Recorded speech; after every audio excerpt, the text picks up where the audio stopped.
دوستوں، ایران نے تو امریکہ کو چنے چبوا دیے ہیں۔ امریکہ کا مقصد تھا کہ ایران کی حکومت کو گرا دیا جائے، جس کو وہ رژیم چینج کہتے ہیں۔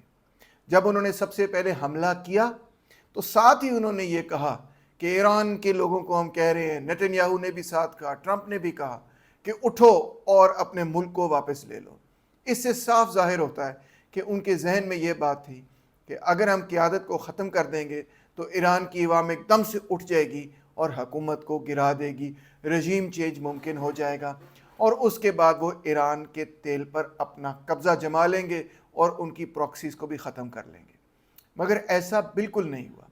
پہلے حملے میں ہی امریکن مثال کے نتیجے میں 160 بچیوں کا ایک سکول کے اندر قتل ہو گیا، اور ایران اس وقت نیگوسیٹ کر رہا تھا اور امریکہ کے تقریباً تمام ڈیمانڈز کو قبول کر رہا تھا۔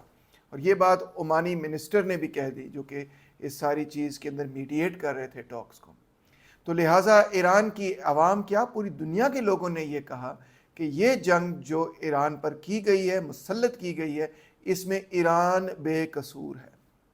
اور اس وجہ سے ایران کی اپنی عوام ہو سکتا ہے اپنی حکومت سے بہت سارے اختلافات بھی رکھتی ہو، مگر بہرحال وہ حکومت کے ساتھ کھڑی ہو گئی۔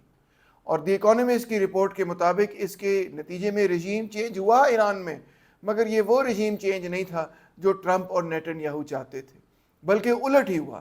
IRGC پہلے سے بھی زیادہ مضبوط ہو چکی ہے، اور ایران بھی پہلے سے زیادہ مضبوط ہو چکا ہے، کیونکہ اس جنگ سے پہلے اسٹریٹس آف ہرموز پر ایران کا اس طرح سے کنٹرول نہیں ہوا کرتا تھا جس طرح اب ڈی فیکٹو قائم ہو چکا ہے۔ اب تو وہ یہ بھی کہہ رہے ہیں کہ آپ نے ایران کو ٹول دینا ہے، اگر آپ یہاں سے گزریں گے تو ایران کو آپ پیسے دیں گے اور اس پیسے سے ہم اپنے ملک کو ریکنسٹرکٹ اور ری ڈیولپ کریں گے۔ UK کے پرائم منسٹر نے کہا یہ تو بالکل ہمیں قابل قبول نہیں ہے، یہ ہمیں قبول بالکل بھی نہیں ہے۔ ایران کا یہ اسٹریٹس آف ہرموز بند کرنا در حقیقت وہ ہتھیار ثابت ہوا جو کہ کسی بھی نیوکلیئر ہتھیار سے بھی زیادہ طاقتور نظر آیا۔ اس کی وجہ یہ تھی کہ اسٹریٹس آف ہرموز بند کر کے انہوں نے پوری دنیا کے اندر، ہر ملک کے اندر، پورے گلوب کے اوپر ایک ڈپریشن، ایک ریسیشن حاوی کر دی۔ پوری دنیا کے اندر گلوبل ریسیشن ہوئی جب انہوں نے اسٹریٹس آف ہرموز بند کیا، جس کی وجہ سے لوگوں کی چیخیں نکل گئیں، اور وہ لوگ جو کہ ماگا کے سپورٹرز تھے، میک امریکہ گریٹ اگین، اور ڈونلڈ ٹرمپ کو ووٹ ڈالتے تھے کہ جناب ٹرمپ جو ہے ہمیں باہر کی جنگوں میں ملوث نہیں کرے گا، امریکہ میں انڈسٹریلائزیشن کرے گا، یہاں نوکریاں واپس لے کے آئے گا، ہم دوبارہ خوشحال ہو جائیں گے، وہ بھی آپ پوچھ رہے ہیں کہ ماگا کے لیے ووٹ ڈالا تھا، مگر یہاں تو الٹ مسئلہ بن گیا ہے۔ یہاں پہ تو پٹرول کی قیمت بڑھتی چلی جا رہی ہے اور مہنگائی بڑھتی چلی جا رہی ہے، اسٹاک مارکیٹ کریش ہونی شروع ہو گئی تھی۔ تو یہ جو سارا سلسلہ تھا، اس کی وجہ سے ایران کامیابی سے اپنے ملک کا دفاع کر چکا ہے۔ یہ تو نہیں ہم کہہ سکتے کہ ایران نے امریکہ کو شکست دے دی ہے، مگر یہ بھی ہم نہیں کہہ سکتے کہ امریکہ نے ایران کو شکست دے دی ہے، بلکہ ہم یہ کہیں گے کہ ایران نے کامیابی سے اپنا دفاع کیا ہے۔ اور امریکہ کا جو مشن تھا، گول تھا، وہ محض یہ نہیں تھا کہ جی ہم ان کی ملٹری کو ڈیگریڈ کر دیں گے، ان کی ایئر فورس نیوی کو ڈیگریڈ کر دیں گے۔ وہ تو صاف صاف یہ تھا جو انہوں نے برملا کہا کہ ہم حکومت کا تختہ پلٹ دیں گے، مگر اس میں وہ کامیاب نہیں ہوئے۔ یہ مت سمجھیے کہ میں اس نقطہ نظر کی حمایت کر رہا ہوں کہ ایران کی جو حکومت ہے وہ کوئی فرشتے ہیں، بڑے اچھے لوگ ہیں، یہ ہے وہ ہے۔ نہیں، ایران میں بہت سارے مسائل ہیں، بہت ساری پرابلمز ہیں، اس میں کوئی شک نہیں۔ مگر امریکہ اور اسرائیل کا جو مقصد تھا، میں بار بار سمجھا چکا ہوں، وہ یہ نہیں تھا کہ ایران کے عوام جو ہیں وہ خوشحال ہو جائیں، ان کی زندگی بہتر ہو جائے، وہاں جمہوریت آ جائے۔ اگر یہ ان کا مقصد ہوتا تو آپ سوچ سکتے ہیں کہ ڈونلڈ ٹرمپ ایسی کوئی سٹیٹمنٹ کرتا کہ جس میں وہ یہ کہتا کہ میں تو ایران کی تہذیب کو صفحہ ہستی سے مٹانے لگا ہوں آج رات۔ اندازہ کریں آپ، یہ کوئی عوام کے حق میں بات ہو سکتی ہے؟ یہ تو عوام کی مخالف بات ہے نا۔ عوام کو تباہ و برباد، کیا پوری تہذیب کو تباہ و برباد کرنے کے برابر بات ہے۔ پاکستان کا بہت ہی اچھا کردار رہا، بہت ہی اچھا کردار رہا۔ جب 11 مسلم ملک اکٹھے ہوئے اور انہوں نے ریزولوشن پاس کیا کہ جی ایران ہم پہ جو حملہ کر رہا ہے، یعنی قطر پر اور UAE وغیرہ پر اینڈ سو آن، تو اس کی کانڈمنیشن کی جائے، تو پاکستان ان 11 ملکوں میں سے واحد ملک تھا جس نے یہ کہا ٹھیک ہے جی آپ ایران کو کنڈیم کریں مگر ساتھ آپ اسرائیل کو بھی کنڈیم کریں. یہ وہ بات تھی, یہ وہ کی فیکٹر تھا جس کی وجہ سے ایران کی حکومت کی نگاہوں میں پاکستان کی حکومت کی کریڈیبلٹی موجود رہی, کیونکہ وہ اس سلسلے میں انہوں نے نہ صرف جنگ کو کنڈیم کیا مگر ہر ایسا ریزولوشن جو صرف اور صرف ایران کے خلاف تھا, اسرائیل کے خلاف نہیں تھا, اس پہ ہمارے ڈپلومیٹس نے کہا نہیں جی ہم سمجھتے ہیں کہ یہ درست نہیں ہے, which was a very good thing. ابھی بھی معاملات بہت ہی سینسٹیو, بہت ہی زیادہ سینسٹیو ہے. ایک رپورٹ یہ بھی ہے کہ اسرائیل کا یہ خیال تھا کہ جب IRGC کے لوگ پاکستان آئیں گے, ایران کے لوگ پاکستان آئیں گے نیگوسیشن کرنے کے لیے, تو وہ پاکستان کے اندر ان کو حملہ کر کے قتل کر دیں گے. رپورٹ کے مطابق, میں کنفرم نہیں کر سکتا, پاکستانی انٹیلیجنس کو یہ بات پتہ چلی اور انہوں نے امریکہ کو فون کیا کہ ایسا اگر ہوگا تو پھر سارا کچھ جو ہے تباہ و برباد ہو جائے گا, اور پاکستان کی سرزمین پہ اگر اس قسم کا کوئی بھی حملہ ہوا تو پاکستان بھی ریٹیلیٹ کرے گا, یہ وہ. بہرحال ایسا کچھ نہیں ہوا, مگر آپ اس سے یہ سمجھ سکتے ہیں کہ یہ نیگوسیشن بھی کتنی حساس تھی, کہ یہاں پہ کسی وقت بھی ہو سکتا ہے کہ اسرائیل جو کہ چاہتا ہے کہ یہ نیگوسیشن ہو ہی نہ, وہ اس نیگوسیشن کو سیبوٹاج کرنے کے لیے کوئی اسیسینیشن ٹائپ چیز بھی کر سکتا تھا. تو یہ بہت ہی خطرناک ایک پیچیدہ معاملہ تھا, مگر اس میں سے شکر ہے کہ پاکستان نے جو ایفرٹ کی اس کے نتیجے میں ایک دفعہ جنگ تو ختم نہیں ہوئی مگر سیز فائر ہو چکا ہے. 2 ہفتے کا سیز فائر ہے فی الحال, اور جنرل پٹریس کا بھی یہ کہنا ہے کہ یہ سیز فائر فی الحال چلے گا کیونکہ نیگوسیشن کے لیے وقت چاہیے. اتنی ساری مختلف چیزیں جس پہ اگریمنٹ نہیں ہے تو اس کے لیے وقت چاہیے, تو یہ 2 ہفتے کی ڈیڈ لائن بھی ابھی آگے ہو جائے گی. پوری دنیا سے اس وقت پاکستان کی حکومت کو کنگریچولیشنز کے میسیجز آ رہے ہیں. پوری دنیا کے اندر لوگ جو ہیں وہ سانس لے رہے ہیں. اسٹاک مارکیٹ دوبارہ سے آسمان کو چھو رہی ہے, اتنی تیزی سے گرو کر رہی ہے, کٹ آف پوائنٹس پہ جا کے ٹچ منٹوں سیکنڈوں کے اندر پہنچ گئی ہے. پاکستان کی نہیں صرف دنیا کے اندر اسٹاک مارکیٹس ایک دم باؤنس بیک کی ہے کیونکہ یہ امن ہوا ہے. مگر 2 لوگ ہیں جو کہ انتہائی ناخوش ہیں. ایک تو ہیں ہمارے انڈین اینکرز جو مطلب ایسے ہے جیسے کہ ان کی نانی مر گئی ہو, محاورتاً کہہ رہا ہوں, ٹھیک ہے. وہ بجائے اس کے کہ یہ کہیں کہ شکر ہے ایک نیوکلیئر وار اوارٹ ہو گئی, ایک ڈسٹرکٹیو وار جس میں ٹریلینز آف ڈالرز کا نقصان ہوا ہے, پوری دنیا کے لوگوں کا ٹریلینز آف ڈالرز کا نقصان ہوا ہے گلوبل ڈپریشن کی وجہ سے. ویسے ہی ٹریلینز آف ڈالرز کا نقصان جو ہے وہ تو ڈائریکٹ کامبیٹ کے اندر ہو چکا ہے, آپ اندازہ کر سکتے ہیں. $200 بلین سے زائد تو امریکہ کے جہاز ہیں جو گرے ہیں, تو ایران کا تو اس سے کئی گنا زیادہ نقصان ہو چکا ہے. پھر جو کویت کے اندر نقصان ہوا ہے, وہ جو ملینز آف ڈالرز کے جو ریڈار ایکوپمنٹ ایران نے اڑائی ہے, اور جو آئل فیلڈز کے اوپر حملے ہوئے ہیں, تو اس کا اگر آپ سارا اندازہ لگائیں اور اس میں وہ بھی ڈالیں کہ جو اسٹاک مارکیٹ کریش ہوا اور جو مہنگائی دنیا کے اندر ہوئی, تو ٹریلینز آف ڈالرز کا نقصان دنیا کا اس جنگ کے نتیجے میں ہو رہا تھا. تو بجائے اس کے کہ یہ اینکرز یہ کہیں کہ یار شکر ہے یہ جنگ ختم ہوئی ہے, لوگوں کا اتنا اس میں شدید نقصان ہو رہا تھا, کسی کا کوئی فائدہ نہیں ہو رہا تھا, امن بحال ہوئی ہے, چلیں پاکستان نے کردار ادا کر دیا تو یہ بھی اچھی بات ہے, اپریشیٹ کرنا چاہیے. بجائے اس کے کہ اپریشیٹ کریں, وہ تو پاگل ہی ہو گئے کہ جی یہ کون ہوتے ہیں, وہ کون ہوتے ہیں, پاکستان کون ہوتا ہے, ہم کیوں نہیں تھے بیچ میں, ہم کیوں پیچھے رہ گئے. بھئی آپ پیچھے اس لیے رہ گئے کیونکہ آپ نے اپنے آپ کو مکمل طور پر اسرائیل کے ساتھ الائن کر لیا, جو کہ ایک ڈپلومیٹک مسٹیک نہیں, ایک بہت بڑا بلنڈر تھا, کیونکہ 2 سال سے اسرائیل جینوسائیڈ کمٹ کر رہا ہے, اور مودی صاحب تیل اویو جا کے کہتے ہیں کہ your pain is our pain, یعنی آپ نے اپنے آپ کو جینوسائیڈل رجیم کے ساتھ الائن کر لیا, جو کہ انڈیا کی کانگریس پارٹی کی کم سے کم پالیسی کبھی نہیں تھی. وہ ہمیشہ فلسطینیوں کو سپورٹ کرتے تھے, ہمیشہ عرفات کو سپورٹ کرتے تھے, PLO کو سپورٹ کرتے تھے. بی جے پی نے بالکل اس کو الٹا کے کہا کہ ہم تو اسرائیل کے ساتھ ہیں مکمل طور پہ. اس کا رزلٹ یہ ہے کہ آپ ناک آؤٹ ہو گئے ان اینی سچویشن کہ جس میں آپ اسرائیل اور ایران کے درمیان کوئی کردار ادا کر سکتے, یا امریکہ اور ایران کے درمیان کسی قسم کا کوئی کردار ادا کر سکتے, بیکاز ایران کے ساتھ آپ کے پاس کوئی کریڈیبلٹی بچی ہی نہیں. اس ساری صورتحال میں اگر کوئی ملک آگے گیا ہے تو وہ تو چین گیا ہے ڈیفینیٹلی. بیک فٹ پہ آپ دیکھیں چائنا ہی تھا, آگے تو پاکستان تھا, مگر پیچھے سے جو پوائنٹ ایجنڈا چائنا نے دیا تھا اسی پہ ایکچولی اگریمنٹ ہوئی ہے کہ سیز فائر کرو اور باقی باتیں جو ہے بعد میں کرنا. اور یہی بیسکلی اس وقت تو اگری ہوا ہے کہ فی الحال سیز فائر کرو, اسٹریٹس آف ہارموز کو کھولو, گلوبل ڈپریشن ختم ہو, اور باقی باتیں ہم بعد میں کرتے جائیں گے. تو چائنا کو تو بے تحاشا فائدہ ہوا ہے. چائنا کا تو ایلائی ہے ایران. 90% ایران جو تیل بناتا ہے وہ چین کو بیچتا ہے. ایران کی تقریباً تمام کی تمام جو ٹیکنالوجی ہے وہ چائنیز یا رشین ٹیکنالوجی. چائنیز ٹیکنالوجی بذات خود بھی کافی حد تک رشین ٹیکنالوجی کے قریب ہی ہے, کیونکہ انیشیلی انہوں نے رشیا سے ہی ٹیکنالوجی حاصل کی تھی, بعد میں امریکہ سے بھی حاصل کی. تو وہ ساری ٹیکنالوجی ان کے ساتھ جڑی ہوئی ہے. پھر رپورٹس یہ بھی ہیں کہ چائنا نے ان کو انٹیلیجنس سپلائی کی, چائنا نے ان کو ریڈار انفارمیشن دی, چائنا نے ان کو انفارمیشن دی کہ کون سی چیز کہاں پہ اٹیک کرنا ہے, کس طرح اپنے آپ کا دفاع کرنا ہے. تو اندر کھاتے چائنا ان کی پوری مدد کر رہا تھا. اور آخر میں جب بحرین یونائٹڈ نیشنز گیا اپنی ریزولوشن کے ساتھ کہ اسٹریٹس آف ہارموز کو فوری طور پہ کھولا جائے, یہ کیا جائے, وہ کیا جائے, تو چائنا اور رشیا نے اس کو ویٹو کر دیا کہ نہیں, پہلے امن قائم کیا جائے, پہلے نیگوسیشن ہو, پھر اسٹریٹس آف ہارموز کھلیں گے. تو چائنا نے ہیوج طریقے سے گین کیا. دوسرا ملک جو لوز کر رہا ہے اس وقت وہ ہے اسرائیل, کیونکہ اسرائیل 40 سال سے یہ جنگ چلانے کی کوشش کر رہا تھا اور وہ کامیاب ہوا.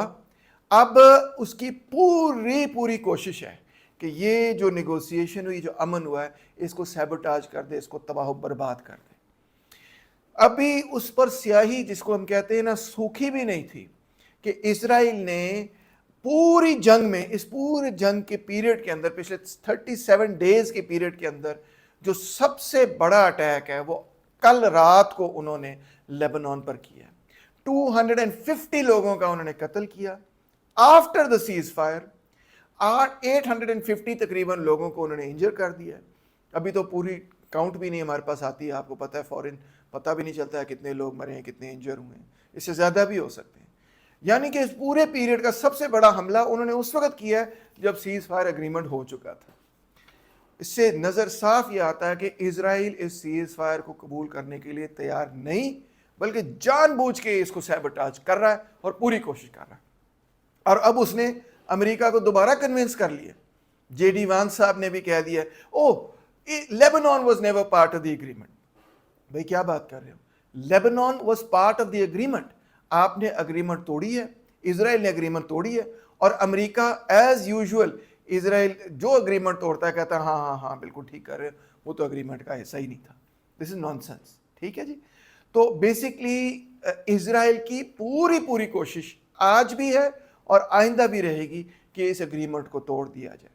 پہلے بھی اسرائیل کی کوشش تھی کہ جو گلف کنٹریز ہیں وہ بھی ایران پر اٹیک کر دیں, کسی طرح مسلمانوں اور مسلمانوں کی لڑائی ہو جائے, زیادہ سے زیادہ لوگ ہمارے ساتھ شامل ہوں, نیٹو بھی ہمارے ساتھ شامل ہو جائے ایران کے خلاف. اسی لیے انہوں نے کہا کہ بھائی اسی لیے انہوں نے ٹرمپ سے کہا کہ نیٹو سے کہو کہ اسٹریٹس آف ہارموز کھولیں. تو نیٹو ملکوں نے کہا کہ ہم کیوں بھائی اسٹریٹس آف ہارموز کھولیں, نہ تو ہم نے بند کیا, نہ ہم نے جنگ شروع کی, نہ ہم سے پوچھا آپ نے جنگ کرنے سے پہلے, تو اب ہم بیٹھ کے اسٹریٹس آف ہارموز کھولیں, یہ کیسے ہو سکتا ہے. تو یہ بھی در حقیقت ایک چال تھی کہ جب وہاں پہ اسٹریٹس آف ہارموز کھولنے کے لیے نیٹو کے کوئی فورسز آئیں گی, ان پہ حملہ ہوگا, تو پھر نیٹو بذات خود ڈائریکٹلی ایران پر اٹیک کرے گا.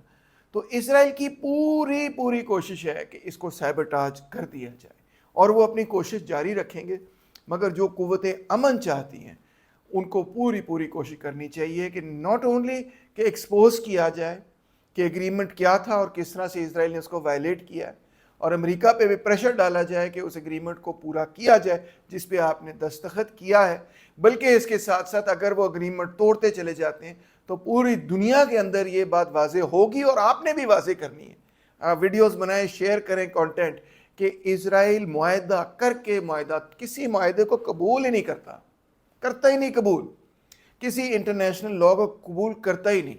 In fact Israel is the true روگ سٹیٹ. اگر کوئی روگ سٹیٹ ہے تو وہ سب سے زیادہ کوئی ملک ہے تو وہ اسرائیل ہے, جو بار بار یونائٹڈ نیشنز کی ریزولوشن اور انٹرنیشنل لاء کی پرواہ ہی نہیں کرتا, دھجیاں اڑا دیتا ہے. وائلیٹ کرنا تو لفظ بہت ہی نرم ہے, اس کی دھجیاں اڑا دیتا ہے. جو اگریمنٹ وہ کرتے ہیں اس کو توڑ دیتا ہے, چاہے وہ فلسطینیوں سے ہو, چاہے لیبنان میں ہو, چاہے ایران میں ہو. جو اگریمنٹ وہ کرتے ہیں اس کو وائلیٹ کر دیتے ہیں, جب ان کا دل چاہتا ہے توڑ دیتے ہیں. اور خطے کے اندر بار بار جنگ اگر کسی ملک کی وجہ سے ہو رہی ہے تو وہ اسرائیل ہے. سیریا کے اندر سول وار ہو، یا لیبیا کے اندر سول وار ہو، یا یمن کے اندر پرابلمز ہو، ایران کے اندر پرابلمز ہو، ہر ملک میں ان کے ایجنٹس گھس کے جو ہے نا پرابلمز جان بوجھ کے پیدا کر رہے ہیں، کیونکہ وہ چاہتے ہیں کہ ہمارے ارد گرد جتنے ملک ہیں وہ کمزور رہیں، انسٹیبل رہیں، سول وارز وہاں جاری ہوں، ڈزنٹ میٹر. انہوں نے یہ بھی ایڈمٹ کیا، امریکہ نے بھی یہ ایڈمٹ کیا کہ ہم کردش ریبلز کو عام کرتے رہے ایران کے اندر، ہم ان کو ہتھیار بھیجتے رہے ہیں، ہم ایران کی حکومت کے خلاف جو فورسز ہیں ان کو ہتھیار باقاعدہ بھیجتے رہے. انہوں نے ایڈمٹ کر لیا. یہ باتیں ویل نون ہونی چاہیے. انہوں نے سیریا کی حکومت کو گرانے کے لیے بھی یہی کچھ کیا، لیبیا کے اندر بھی یہی کچھ کیا، ہر جگہ ان کی میڈلنگ جاری. ان کی وجہ سے پورے خطے کے اندر لڑائی جھگڑا اور فساد ہے. اگر یہ سیناریو سے میں نہ ہوتے تو آپ دیکھیں کہ ٹھیک ہے، مانتا ہوں جنگیں پھر بھی ہوں گی، مگر بہرحال کچھ نہ کچھ امن ہوتا. امریکہ کیونکہ کمزور ہوتا ہوا نظر آ رہا ہے، جیسے میں نے کہا کہ کامیابی سے ایران نے اپنا دفاع کر لیا، تو اس سے نظر آیا کہ امریکہ کی جتنی مرضی ایئر پاور ہو پھر بھی بہرحال اس کا مقابلہ کیا جا سکتا ہے. تو آپ دیکھیں ساتھ ہی دو چینجز ہوئے ہیں. ایک تو یہ کہ تائیوان کی لیڈر جو ہیں انہوں نے چین کے ساتھ ملاقات کر کے یہ کہا ہے کہ بھئی ہم جو ہے نا ایک دوسرے کے ساتھ بات چیت کریں گے اور امن پیدا کریں گے. یہ امریکہ کے لیے بہت بڑی بلو ہے، کیونکہ امریکہ چاہتا ہے کہ تائیوان اور چین کا جھگڑا قائم رہے. وہ چاہتا ہے کہ تائیوان کو وہ استعمال کرے چین کے خلاف. اور دوسرا ساتھ ہی یہ ہوا ہے کہ جناب علی ساؤتھ کوریا اور نارتھ کوریا کے ہیڈ آف سٹیٹس کی ملاقات ہوئی. یس، آن دا بارڈر لائن. انہوں نے ہاتھ بھی شیک کیا، انہوں نے ایک دوسرے کو بڑا اچھا جیسچر بھی کیا کہ جی آپ اس طرف آئیں بارڈر کے، انہوں نے کہا جی آپ اس طرف آئیں بارڈر کے، تصویریں کھینچی یہ وہ، اور نے کہا کہ ہم بات چیت کریں گے، ہم امن کریں گے. یہ بھی امریکہ کے لیے بلو ہے، کیونکہ ساؤتھ کوریا کو وہ استعمال کرنا چاہتے ہیں، not only against north Korea but also of course against China. تو یہ پوری کی پوری جو ان کی اسٹریٹجی ہے اس وقت یہی نظر آ رہی ہے کہ ایران نے کیونکہ اپنا کامیابی سے دفاع کیا ہے تو اس وجہ سے امریکہ جو ہے وہ پہلے سے کمزور نظر آ رہا ہے. اگرچہ ایران ملیٹریلی کمزور ہوا ہے، مگر پولیٹیکلی سپیکنگ دنیا میں لوگ یہ کہہ رہے ہیں کہ نہ تو امریکہ ہمیں کوئی سیفٹی یا سیکیورٹی گارنٹی کر سکتا ہے، بلکہ اگر وہ اڈا بناتا ہے آپ کے ملک میں تو وہ اڈا اتنا مہنگا اڈا بناتا ہے کہ وہ اڈا بذات خود ایسٹ ہونے کے بجائے لائبلٹی بن جاتا ہے. نہ وہ ایک مڈل لیول پاور، ایران از اے مڈل لیول پاور، کو شکست دے سکا، ڈیسائسیولی ڈیفیٹ کر سکا. وہی رجیم آج بھی کھڑی ہے، وہ تو ٹس سے مس نہیں ہوئے. نہ وہ اسٹریٹس آف ہارمونز کو کھلوا سکا، بلکہ وہ اتنا ڈیسپریٹ ہو گیا. آپ نے وہ آخری آپریشن دیکھا تھا جب انہوں نے جہاز بھیجا، پتہ نہیں وہ کسی سیکرٹ مشن پہ تھا، ایرانینز نے اس جہاز کو گرا دیا، پھر اس جہاز کو ریسکیو کرنے کے لیے انہوں نے اور جہاز بھیجے. ایک دن میں ان کے 3 جہاز گر گئے. ایک دن میں 3 جہاز گرنا کوئی چھوٹی بات ہے، اور وہ بھی اتنے سوفسٹیکیٹڈ ملینز آف ڈالرز کے بلکہ بلینز آف ڈالرز کے پلینز ان کے گر گئے. تو it's a huge loss for America. نہ وہ اسٹریٹس آف ہارموز کھول سکے، نہ وہ جناب علی ایران کی حکومت کو گرا سکے، نہ وہ اپنے سیکرٹ مشنز میں کامیاب ہو سکے. آخر میں آ کے ان کو نیگوسیشن ہی کرنی پڑی. تو اس سے کیا نظر آتا ہے کہ امریکہ ایک پیپر ٹائیگر ہے، اس کے پاس بڑے خوفناک ہتھیار ہیں، اس میں کوئی شک نہیں، مگر ان کا مقابلہ کیا جا سکتا ہے. ظاہری بات ہے اس سے رشیا بھی اور چین جو دوسری سائڈ پہ کھڑے ہیں وہ پہلے سے زیادہ مضبوط پوزیشن میں نظر آ رہے ہیں. اس کی ایک اور وجہ ہے کہ مڈل ایسٹ کنٹریز کے اندر لوگ یہ کہہ رہے ہیں کہ جناب علی اگر آپ نے اپنی سیکیورٹی گارنٹی کرنی تو امریکہ آپ کی سیکیورٹی گارنٹی نہیں کر سکتا. امریکہ کا اڈا ہے جناب قطر میں، مگر آپ دیکھیں کہ اسرائیل نے قطر پہ بھی بم گرا دی. تو کون گارنٹی کر سکتا ہے پھر سیکیورٹی مڈل ایسٹرن کنٹریز کی اور مسلم کنٹریز کی؟ انکریزنگلی لوگ یہ کہہ رہے ہیں کہ اگر کوئی گارنٹی دے سکتا ہے تو چین دے سکتا ہے، کیونکہ چین کے پاس ایک ایسی چیز ہے جو کہ بہت ہی بڑا ہتھیار ہے، جو کہ شیشے کا محل نہیں ہے، بلکہ ایک ایسی چیز ہے جو سب چاہتے ہیں. وہ کیا ہے؟ اکنامک ڈیولپمنٹ اور پراسپیرٹی. اور چین یہی ان کو آفر کر رہا ہے. وہ یہ نہیں آفر کر رہا کہ ہم اپنی فوجیں بھیجیں گے، وہ یہ نہیں آفر کر رہا کہ ہم فوجی اڈے بنائیں گے، وہ یہ نہیں آفر کر رہا کہ ہم آپ کے دشمن کو نیست و نابود کر دیں گے. نو. انہوں نے ایران اور سعودی عربیہ کے درمیان جب امن مذاکرات کروائے تھے اور امن کیا تھا تو کیا آفر کیا تھا؟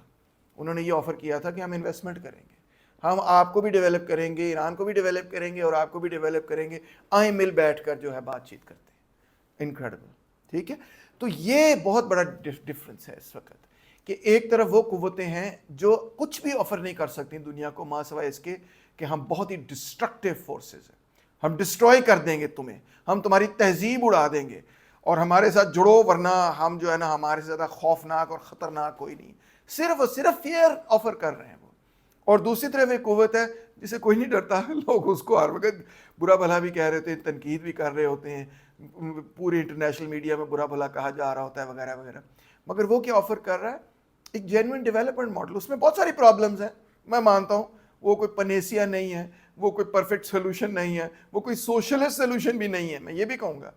مگر یہ ہے کہ وہ آفر کیا کر رہے ہیں, وہ آفر کر رہے ہیں, کوئی فورس نہیں کر رہے آپ کے, آفر کر رہے ہیں کہ ہم آپ کی سڑکیں بنا سکتے ہیں, ہم آپ کے ایئرپورٹس بنا سکتے ہیں, ہم آپ کے پورٹس بنا سکتے ہیں, ہم مائننگ میں آپ کے ساتھ کام کر سکتے ہیں, ہم ان تمام انفراسٹرکچر چیزوں پہ آپ کے ساتھ کام کر سکتے ہیں, ہم سولر پینلز بنا سکتے ہیں. ابھی انہوں نے کیوبا کا 1/4 جو پورا الیکٹریسٹی کا گریڈ ہے 1/4 کو سولر کر دیا 1 سال کے اندر اندر, اور ان کا دعویٰ یہ کہ اگلے سال کے اندر اندر 100% کیوبا کو وہ سولر پہ لے آئیں گے. یہ چائنا نے کیا. اس وقت کیوبا کا معاملات بڑے خراب ہیں ایکچولی. ہمارے پارٹی کے نمائندے بھی ابھی مل کر آئے کیوبن ایمبیسڈر سے, اور اپنی سالیڈیرٹی وغیرہ آفر کی ہے, کیونکہ امریکہ کی خواہش یہ ہے کہ کیوبا کا اس طرح گلا دبا دیا جائے, ان کو بالکل سکویز کر کے ان کی حکومت گرا دی جائے. کچھ لوگ تو یہ بھی کہہ رہے ہیں کہ ہو سکتا ہے اگلا حملہ اب کیوبا پر ہی ہو. تو اس میں کیوبا کو ریسکیو کرنے والے 2 ملک ہیں, ایک رشیا اور ایک چائنا. دونوں نے تقریباً اپنے ٹینکرز بھر کے 700,000 بیرلز, 100,000 بیرلز, 90,000, پتہ نہیں کتنے 100,000 آف بیرلز آف آئل اور سپلائز اور فوڈ اور ایڈ ان کو پہنچایا. اور ڈر یہ تھا کہ بے آف پگز والا ماحول بن جائے گا کہ امریکہ جو ہے نا رشین ٹینکر آ رہا ہے اس کو روکنے کی کوشش کرے گا, مگر ایسا نہیں ہوا. رشین ٹینکر گیا اور انہوں نے ایڈ وہاں پہ ڈیلیور کی, چائنیز ٹینکر گیا انہوں نے ایڈ وہاں پہ ڈیلیور کی, اور بھی رشیا اور چائنا ان کو ٹینکرز بھیج رہے ہیں کہ ہم کیوبا کی حکومت کو نہیں گرنے دیں گے. اب کچھ لوگ تو یہ کہتے ہیں کہ جی رشیا اور چائنا جو ہے سامراجی ملک ہیں, تو اب وہ اس بات کو بھی قبول کرنا پڑے گا ان کو پھر کہ کیوبا جو ہے وہ بھی ایک سامراجی بلاک کا حصہ بن چکا ہے, اگرچہ وہ ایک میرا خیال ہے اکثر لوگ تو مانتے ہیں بیسیکلی ایک سوشلسٹ ملک ہے. تو اب پتہ نہیں وہ تھیوریٹکلی اس کو کیسے جسٹیفائی کرتے ہیں, کیسے جسٹیفائی نہیں کرتے, یا جسٹیفائی کرتے ہیں یا الٹا کیوبا پہ ہی چڑھائی کرنا شروع کر دیتے ہیں. مگر یہ بات میرا خیال ہے بہت کلیئر ہے کہ اس وقت دنیا کے اندر اگر کوئی تبدیلی کو, انقلابی تبدیلی کو, ایک مؤثر اسٹرکچرل ٹرانسفارمیشن کو, ایک ٹرانزیشن کو, ایک مثبت سوشلسٹ لیٹ سے انقلاب کو, چلو سوشلسٹ نہیں تو نیشنل لبریشن سٹرگلز کے سامنے اگر کوئی رکاوٹ ہے تو وہ وہی بلاک ہے جو اسرائیل اور امریکہ کے ساتھ ہے. اور چین میں ہزاروں مسئلے, روس کو تو میں سوشلسٹ نہیں کہہ رہا ہوں, روس سوشلسٹ نہیں ہے, اس کی حکومت سوشلسٹ نہیں ہے, اس کا سوشلزم سے کوئی تعلق نہیں ہے اس وقت, ٹھیک ہے, لیٹس بی کلیئر.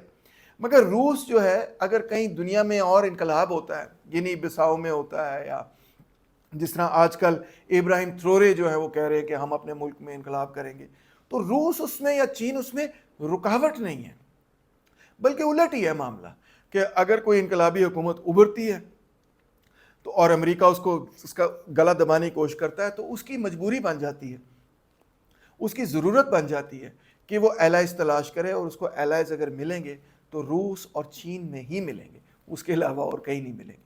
یہ دیکھیں, وہ مارکس نے ایک بڑی خوبصورت بات کہی تھی, اس نے کہا تھا بھئی man make history but not in circumstances of their own choosing. انسان نے تاریخ بنانی ہے مگر خود تو فیصلہ آپ نہیں کر سکتے کہ کن حالات میں آپ نے تاریخ بنانی ہے, جو حالات ہیں انہی کے اندر آپ نے تاریخ بنانی ہے. تو حالات تو اس وقت یہی ہیں کہ بین الاقوامی طور پر یہی چیزیں نظر آ رہی ہیں کہ ایک طرف وہ پرانا ایمپائر ہے جو ڈسٹروائے ہو رہا ہے, جو فیڈ ہو رہا ہے, جو تباہ ہو رہا ہے, جو ڈکلائن میں ہے, اور کیونکہ وہ ڈکلائن میں ہے وہ اور زیادہ اگریسو ہو گیا ہے, اپنی ہیجیمنی مینٹین کرنے کے لیے ایکسٹریملی اگریسو اور ایکسٹریملی ڈسٹرکٹیو ہو گیا. اور دوسری طرف چین ہے جو کہ ایک رائزنگ پاور ہے, اس میں کوئی شک نہیں, ایک رائزنگ پاور, اس کی اکانومی گرو کر رہی ہے, وہ فینومینلی گرو کر رہا ہے, سب اس بات کو مانتے ہیں. اور اس وقت کم سے کم، بعد کی بات تو بعد میں دیکھیں گے، مگر اس وقت کم سے کم جو وہ آفر کر رہا ہے، جو کہ وہ آپ مجبور نہیں ہیں کہ آپ اسے لیں، مگر وہ آفر کر رہا ہے ایک نیا آلٹرنیٹیو ڈیولپمنٹ ماڈل اور ڈیولپمنٹ کا ایک راستہ. تو آپ خود ہی اندازہ کر سکتے ہیں کہ ان دونوں آپشنز میں سے تیسری دنیا کے جو مختلف ملک ہیں، اور اگر کوئی ریولیوشنری حکومتیں سامنے آتی ہیں، ان کے لیے کون سا آپشن زیادہ مفید ثابت ہو سکے گا، زیادہ اٹریکٹیو ثابت ہوگا. Thank you so much.